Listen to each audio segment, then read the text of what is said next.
అనగనగా ఒక ఊళ్ళో నారాయణ అనే ఒక వ్యక్తి ఉన్నాడు. నారాయణ చిరు ఉద్యోగి.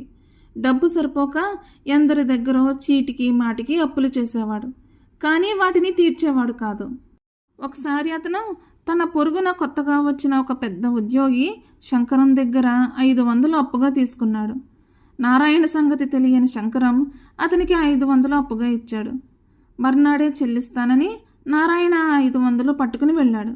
కానీ 3-4 నెలలైనా నారాయణ అప్పు ఊసు ఎత్తనే లేదు. రోజు కనబడుతూ అప్పు మాట ఎత్తని నారాయణను ఒకసారి శంకరం అప్పు తీర్చమని అడిగాడు. నారాయణ త్వరలో తీర్చేస్తానని మాట ఇచ్చాడు.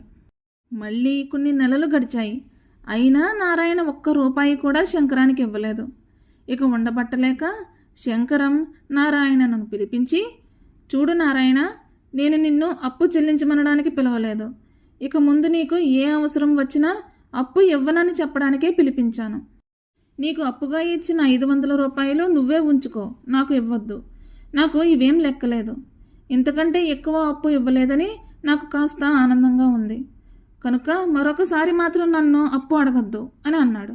నారాయణ అక్కడి నుండి తలదించుకుని వెళ్ళిపోయాడు. తర్వాత మర్నాడు నారాయణ 500 తెచ్చి శంకరానికి చెల్లించాడు.